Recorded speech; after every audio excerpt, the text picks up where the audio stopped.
Hello students, how are you? I hope you all are fine and doing your studies properly. So welcome into the class 8 and I am your math teacher. In previous video we discussed about the exercise 3.2 NCERT folder, okay? And today we will discuss about the exercise 3.3. So let's start students. So we start from the question number 1 of the exercise 3.3. The question is given a parallelogram ABCD. एक parallelogram given है, complete each statement along with definition. आपको ये statement जो है और property use, आपको property और definitions का यूज करते हुए इन फिल इन द ब्लैंक्स को फिल करना है, इन फिलअप्स को आपको फिल करना है. फर्स्टली एडी किसके इक्वल होगा? ये एडी किसके इक्वल होगा? क्योंकि आपको पैरेललोग्राम दिया है और पैरेललोग्राम में आपको पता है कि अपोजिट साइड्स इक्वल होती है, तो एडी इक्वल होगा BC के. एडी किसके इक्वल होगा? BC के. तो यहाँ पर आपके BC आ जाएगा. देन एंगल DCB, आपको पता है कि जो पैरेललोग्राम होता है उसमें अपोजिट एंगल्स इक्वल होते हैं, तो जो एंगल DCB है यानी जो C एंगल है वो एंगल DCB वाला एंगल DAB या BAD के इक्वल होगा, यानी C और A इक्वल होंगे, तो DCB किसके इक्वल होगा? DAB के. OC किसके इक्वल होगा? OC, ये OC ये दोनों हाफ हैं तो OC OA के इक्वल होगा. Angle DAB plus angle CDA, कौन सा? ये वाला angle DAB angle DAB plus angle CDA, तो ये वाला एंगल और ये वाला एंगल, तो आपको पता है दोनों एडजेसेंट यानी कि सप्लीमेंट्री एंगल है और सप्लीमेंट्री एंगल्स का सम 180 डिग्री के इक्वल होता है, तो इस वाले में आपके 180 डिग्री आंसर आ जाएगा. ठीक है, अब आपको ये पैरेललोग्राम्स दिए हुए हैं, इनको देखते हुए इनमें x, y और z की वैल्यू फाइंड करनी है. तो चलो हम इस क्वेश्चन को स्टार्ट करते हैं. पहले हम क्वेश्चन नंबर 2 का फर्स्ट से स्टार्ट करेंगे.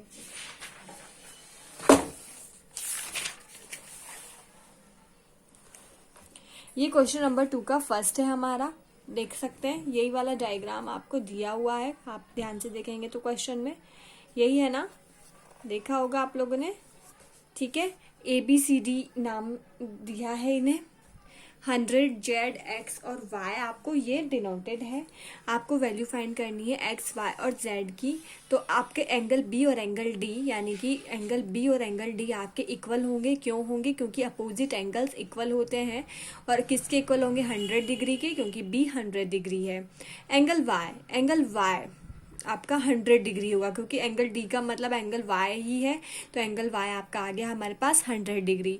उसके बाद आपको एंगल Z निकालना है, A और B, एंगल A और एंगल B, यानी कि ये 100 डिग्री और Z जो है एंगल B और A जो है वो क्या है? एडजेसेंट एंगल या सप्लीमेंट्री एंगल. और सप्लीमेंट्री एंगल कैसे फाइंड कर, इन दोनों का सम 180 के अप्रोक्स होता है, तो एंगल Z कितना होगा? 180 माइनस एंगल B यानी कि 100, तो 80 डिग्री, क्योंकि एडजेसेंट एंगल है तो इन दोनों का सम 180 डिग्री के इक्वल होता है. जब सम 180 डिग्री के इक्वल है तो Z equal to 180 minus angle B 80 degree.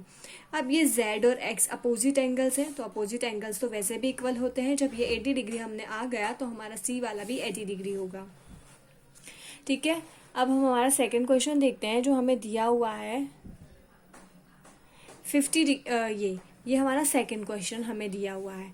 आप इसमें से क्या क्या फाइंड कर सकते हैं? पहले तो आप सबसे पहले y निकालो. आपको पता है ये दोनों एडजेसेंट एंगल है और एडजेसेंट एंगल का सम 180 डिग्री के होता है, तो 50 degree plus angle y equal to 180 degree, क्योंकि ये सप्लीमेंट्री एंगल या फिर एडजेसेंट एंगल भी इन्हें बोल सकते हैं. तो angle y equal to 180 minus 50 यानी 130, तो एंगल y आपके 130 आ गया. अब एंगल x और एंगल y इक्वल होंगे क्योंकि ये अपोजिट एंगल है, तो एंगल x और एंगल y को मैंने इक्वल कर दिया. और किसके इक्वल 130 के, क्योंकि y 130 है तो x भी 130 होगा, तो दोनों 130 आ गए क्योंकि ये अपोजिट एंगल्स हैं.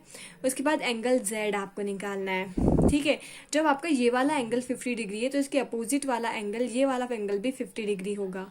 ठीक है, ये 50 है तो ये वाला भी 50 होगा, और ये पूरा 180 होता है. ये वाला तो 50 है तो ये वाला 180 माइनस 50 होगा, तो angle z equal to 180 minus 50 equal to 130 degree, क्योंकि ये 50 होगा तो ये वाला 50 है और ये पूरा 180 होता है, ये तो 50 है ही सही, तो ये वाला 180 माइनस 50 इक्वल टू 130 डिग्री. तो आपके x, y और z तीनों की वैल्यूज 130 डिग्री ही आएगी.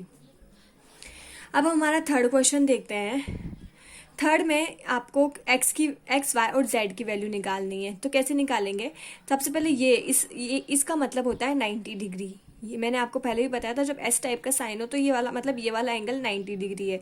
जब ये 90 है तो ये भी 90 होगा, ये भी 90 होगा और ये भी 90 होगा। ये चारों साथ वाले 90 ही होंगे। जब ये 90 है तो एक्स वाला भी 90 होगा। ठीक है, ये वाले एंगल्स इक्वल होते हैं तो ये इसके इक्वल है। तो जब ये 90 है तो ये वाला भी 90 डिग्री होगा। ठीक है, अब ये एक आपका इक्विलेटरल ट्राइंगल है। ट्राइंगल में सभी एंगल्स का सम किसके इक्वल होता है? 180 के। तो angle x plus angle y plus 30 degree equal to 180 degree.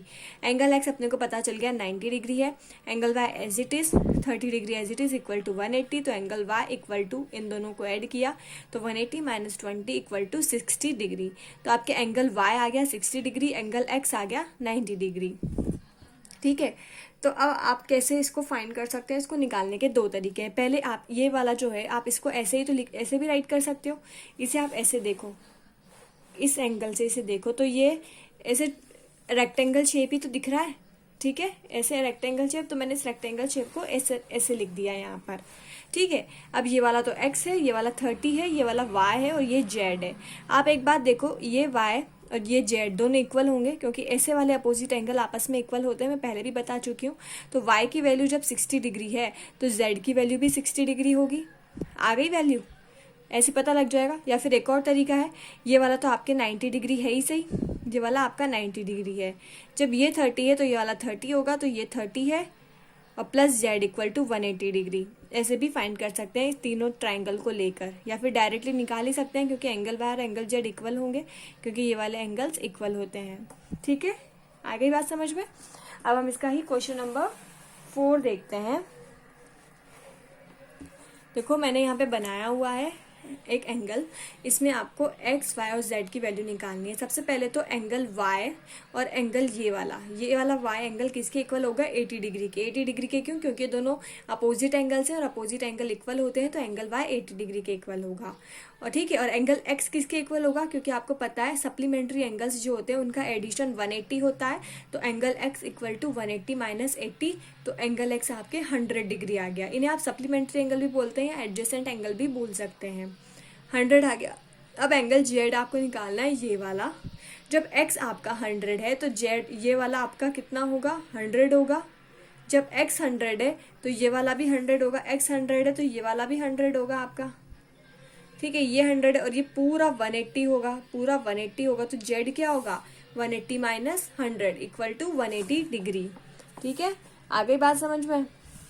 वैसे अब हम हमारा क्वेश्चन नंबर 5 करते हैं। ठीक है, 5th वाला देखते हैं। 5th वाले में आपको सबसे पहले मैंने ये देखो, ये एंगल बी और एंगल वाई एक दूसरे के अपोजिट एंगल्स हैं। तो ये मैंने ABCD नाम दे दिया है, शायद बुक में नाम नहीं दिया हुआ है, तो मैंने इसको समझाने के लिए ABCD इसको डिनोट कर दिया है।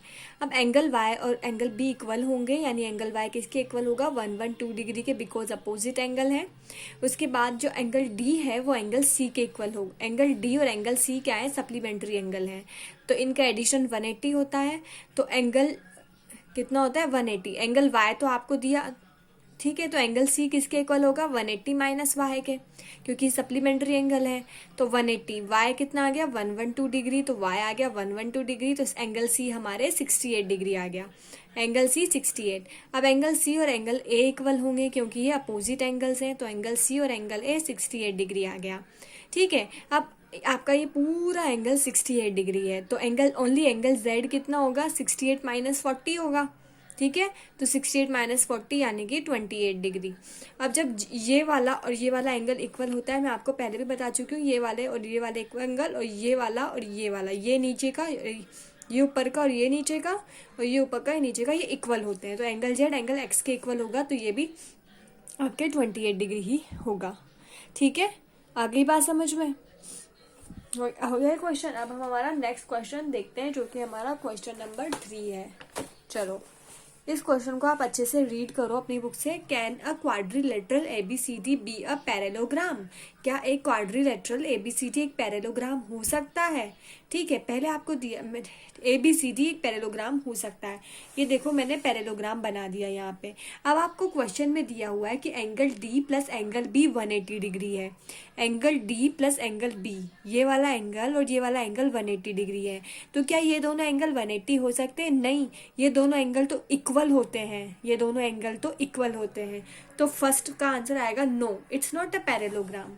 ठीक है, फिर सेकंड वाला दे रखा है कि AD आपके 4 सेंटीमीटर है और BC आपके 4.4 सेंटीमीटर है, लेकिन पैरेललोग्राम में तो अपोजिट साइड्स इक्वल होती हैं, लेकिन ये दोनों तो इक्वल नहीं है।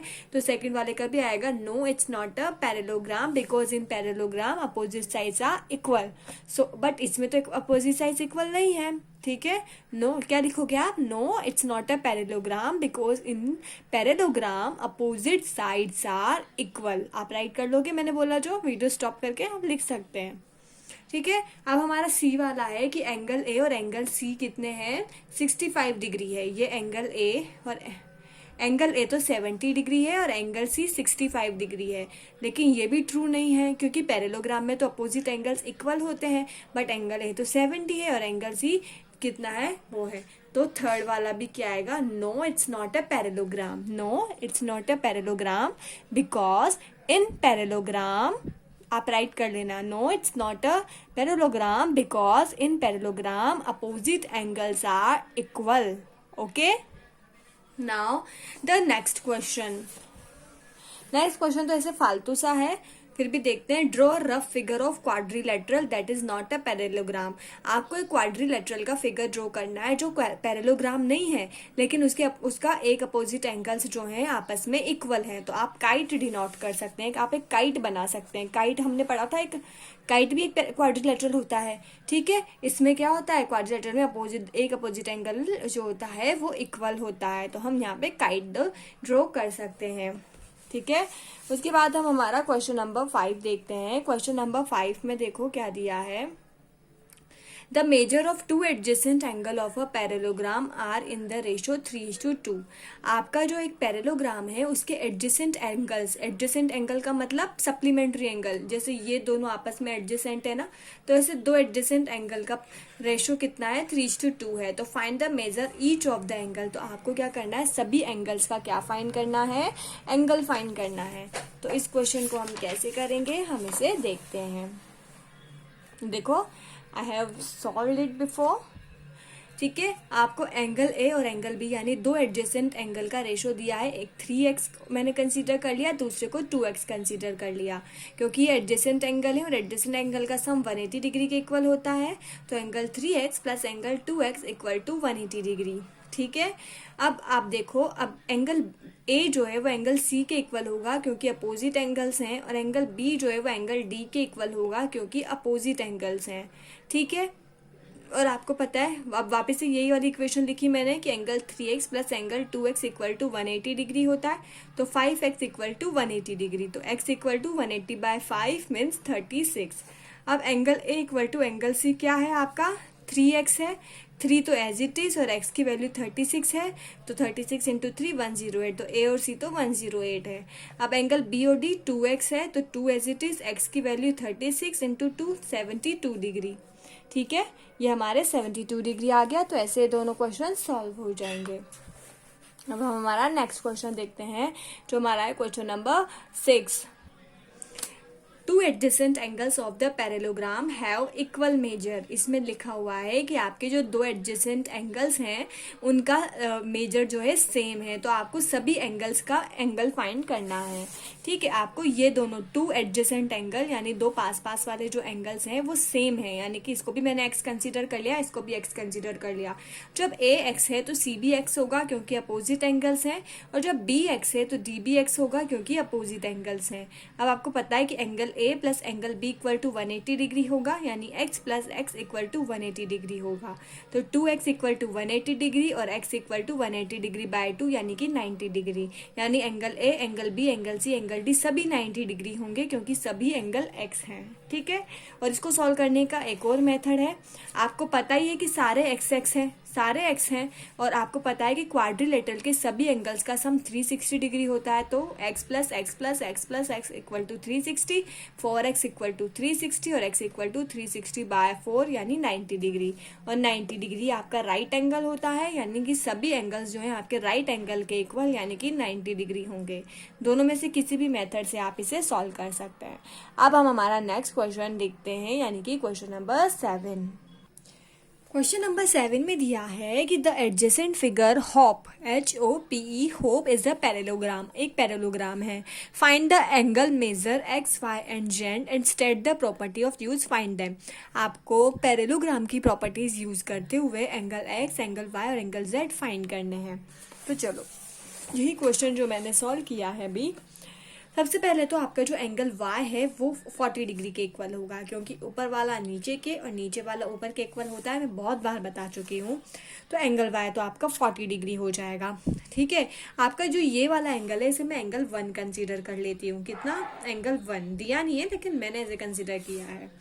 अब एंगल 1 किसके इक्वल होगा? 180 माइनस 70 के, क्योंकि ये पूरा 180 होता है। तो एंगल 1 110 आ गया। ठीक है, अब जो एंगल 1 है बेटा वो एंगल x के इक्वल होगा। एंगल 1 और एंगल x आपस में इक्वल होंगे, क्यों? क्योंकि अपोजिट एंगल है। तो अपने पास y की वैल्यू आ गई 40, x की वैल्यू आ गई 110 डिग्री।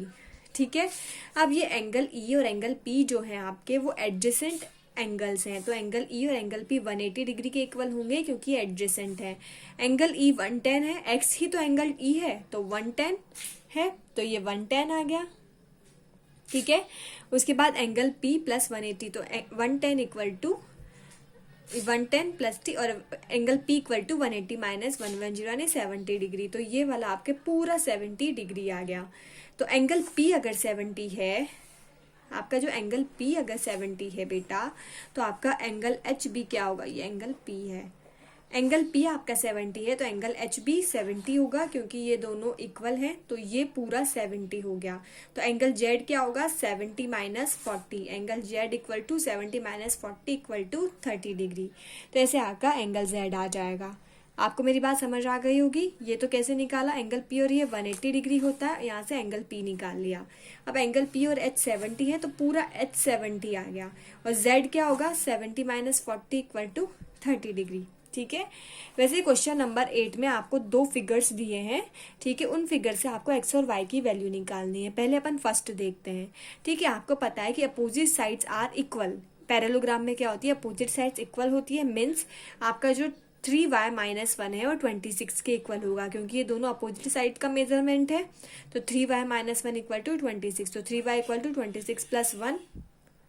ठीक है, तो 3y इक्वल टू 27 और y इक्वल टू 27/3 यानी कि 9। ये आ गया आपके। वैसे अब हम देखते हैं, क्योंकि अपोजिट साइड्स इक्वल होती है, वैसे तो 3x 18 के इक्वल होगा, तो 3x इक्वल टू 18, तो x equal to 18/3 equal to 6। ठीक है, तो ये 6 आ गया। वैसे हमारा नेक्स्ट क्वेश्चन है। नेक्स्ट में आपको आपके डायगोनल्स की वैल्यूज दी हैं। तो s और ये हाफ इस हाफ के इक्वल होगा, ये हाफ इस हाफ के इक्वल होगा, तो यानी कि x प्लस वाई 16 के इक्वल होगा। तो इसे मैंने इक्वेशन 1 कंसिडर कर लिया। और y प्लस 7 20 के इक्वल होगा, तो y प्लस 7 इक्वल टू 20, तो y इक्वल टू 20 माइनस 7 यानी कि 13।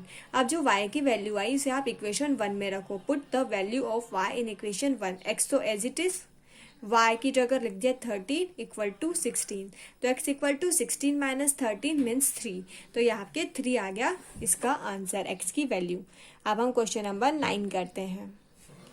देखो क्वेश्चन नंबर 9 आपको दिया हुआ है। इसमें आपको 2 फिगर दिए हैं, रिस्क एंड क्लू। RISK ये वाला पूरा और क्लू यानी कि ये वाला पूरा। ये 2 फिगर्स दिए हैं, क्लू और रिस्क। तो आपको x की वैल्यू फाइंड करनी है। तो इस क्वेश्चन को कैसे सॉल्व करेंगे मैं आपको बताती हूँ।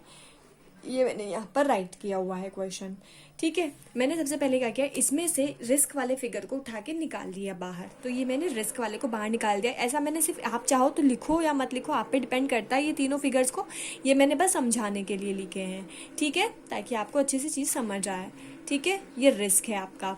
रिस्क में आपको ये के दिया है 120, जब आपका के 120 है तो आपका एस क्या होगा, दोनों सप्लीमेंट्री एंगल है तो एस ऑब्वियसली 180 माइनस 120 होगा, यानी कि एस की वैल्यू आ गई आपकी 60 डिग्री। ठीक है, अब मैंने यहाँ से क्लू बाहर निकाल लिया। ठीक है, क्लू में आपके ये 70 डिग्री दिया है, तो आपका जो एंगल ई है और ये आपके अपोजिट एंगल है, एंगल एल और एंगल ई, तो एंगल ई आपके 70 डिग्री होगा बिकॉज ये अपोजिट एंगल्स हैं। अब मैंने ये ट्राइंगल जो है ये वाला ई एस वाला, इस ट्राइंगल को यहाँ बाहर निकाल लिया। ठीक है, इस ट्राइंगल में ई आपके 70 डिग्री है, आपको पता है, एंगल एस जो है आपके 60 डिग्री है, 60 डिग्री दिया हुआ है, तो आपको पता है कि ट्राइंगल के तीनों एंगल्स का सम 180 डिग्री के इक्वल होता है, तो एंगल ई जो है आपके 60 डिग्री है, एंगल एस जो है 70 डिग्री है, plus x equal to 180 degree, तो X plus 130 degree equal to 180 degree, तो X equal to 180 degree minus 130 degree इन 50 डिग्री। तो आ गई एक्स की वैल्यू जो इसने फाइंड करने के लिए बोली थी। बहुत ज़्यादा हार्ड क्वेश्चन नहीं है, थोड़ा सा माइंड लगाओगे तो ये आपके सॉल्व हो जाएगा। आपको मेरी बात समझ आ गई होगी कैसे करना है। अब हम हमारा नेक्स्ट क्वेश्चन देखते हैं। ये क्वेश्चन है, इसमें आपको एक फिगर दिया है, इस गिवन फिगर को आपको क्या करना है, आपको प्रूफ करना है कि एक टर्पेजियम है। ठीक है, तो आपको पता है कि टर्पेजियम क्या होता है। टर्पेजियम वो होता है जिसमें क्या होता है, वन पेयर ऑफ लाइंस तो पैरेलल होता है, लेकिन वन पेयर ऑफ जो साइड्स है वो अनपैरेलल होता है। ठीक है, तो in trapezium one pair of sides are parallel.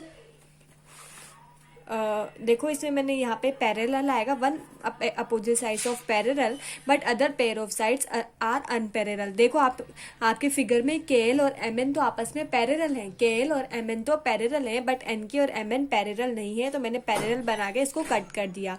इसके अलावा एंगल एम और एंगल एल का सम जो है वो 180 डिग्री है, तो इससे प्रूफ होता है कि इट इज़ अ टर्पेजियम। ठीक है, तो ये प्रूफ हो गया, क्योंकि टर्पेजियम में ऐसा ऐसा होता है अकॉर्डिंग टू द डेफिनेशन। ठीक है, तो आज हम इस क्वेश्चन तक ही सॉल्व करेंगे। बचे हुए 2 क्वेश्चन और एक्सरसाइज 3.4 हम नेक्स्ट वीडियो में सॉल्व करेंगे, और आई थिंक हम नेक्स्ट वीडियो में ये चैप्टर कंप्लीट कर देंगे। ठीक है, so thank you everyone, stay home, stay safe and bye bye.